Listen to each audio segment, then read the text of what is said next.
What up, guys? The Bench Buddies are back with the MLB Power Rankings for Week 23. As always, you got to hit that subscribe button down below to be entered into our giveaway at 500 subscribers. For the pitchers of the week, I have Blake Snell and Reese Olson. Blake Snell had two great starts, getting 2 wins and 2 quality starts, not having any earned runs, didn't give up anything. He had 5 hits in 13 innings pitched, but he also did have 9 walks in those 13 innings. So he had 14 different base runners on and somehow didn't give up any earned runs. Where Reese Olson had a 10 strikeout start against the Yankees in only 4 1/3 innings pitched. And he just was not efficient in that one, but he did get batters out. And then he threw a shutout against the White Sox in 7 innings and did get the win there. So he had a good start and he's starting to come on as of late, especially now in September. The hitters of the week are none other than Ronald Acuna Jr. and Trey Turner.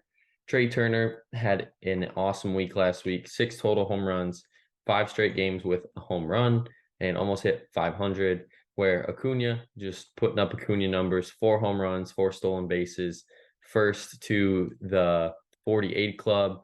And, he's probably going to win MVP. The case for Mookie Betts is there, but it's kind of a one-horse race here at this point with Acuna. The dogs of the week are none other than the New York Yankees, going 6-1 last week, really helping them get back on track to possibly make a late stretch for the wild card race. They're 8.5 back, but, it's possible if they keep playing baseball like this. They beat the Tigers in a 4-game series 3-1, and then swept Houston on the road 3-0. And can they keep it up? They played the Tigers again in a 3-game series and the Brewers in another 3. So if they can go 4-2, 5-1, the Yankees might be knocking at the door with a few weeks left. The duds of the week are the Arizona Diamondbacks. This team's 70-60 overall. They got swept against the Dodgers on the road and lost the series at home, won it in 3 games to Baltimore. And it was 2 tough teams this week, but if you're a playoff team and looking for that wild card, you got to play better. They only scored 17 runs in those 6 games. And currently they're tied for the last spot in the wild card with the Giants, Marlins, and the Reds. So it's going to be an interesting few weeks left here to see who get those last 2 wild card spots. The biggest movers of the week are the Pirates, Twins, and Yankees all moving up. Then the Angels and Nationals are falling back down to earth. Big fall as they're moving down 5 spots. And then the Reds move down 2 as well.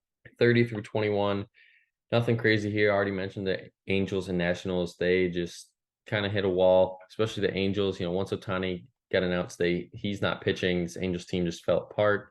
The Nationals, they had 2 good weeks in a row and then just went 1-6 and really lost it.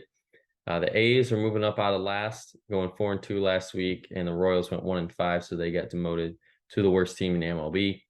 Then the Mets, Pirates, and Tigers all move up after very good weeks. 20 through 11, you see some big changes here for possibly the playoff push, but nothing really major in the rankings. The Guardians move up 2, Yankees move up 3, while the Padres slip. Then the Marlins, Reds, Giants, and Diamondbacks, all 4 of those teams could really just be interchangeable at this point as they're all fighting for that wild card spot. The Twins jump all of those teams after another 500 week and really kind of giving up the AL Central lead to it's more than likely going to happen now that they are going to win that division with only 3 weeks left in the season, 5 games up on the Guardians. If they can split with their series with them this week, go 2-2, then more than likely they are looking like the AL Central champions. And then the Red Sox and Rangers stay put at 12 and 11 after not the best weeks for them, but teams that are looking right there for the playoffs. Then 10 through 1, only 2 teams are changing, and that's the Phillies and Astros. Astros move down 1 because they got swept at home to the Yankees. Phillies move up because of that. And then Cubs, Blue Jays, and then Brewers, Mariners, Rays, Dodgers, Orioles, and Braves all stay put. And the Braves, to me, have officially locked themselves as the best team in baseball. Doesn't matter what they do for these last 3 weeks. I think that they are going to be my number 1 team going in to the playoffs just because of what they did to the Dodgers last weekend. Took 3 of 4 from the Dodgers.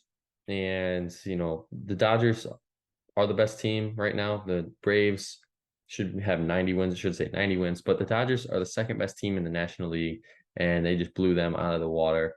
The O's and Rays are fighting for the AL Central.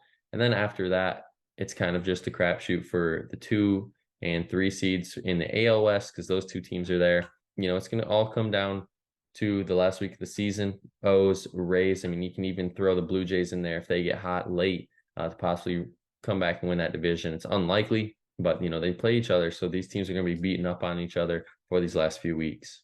But that's going to be it for the video this week. Make sure you guys come back next week to see where your team ranks and to see if the Braves are still holding on to the 1 spot. But until the next time, the Bench Buddies are out.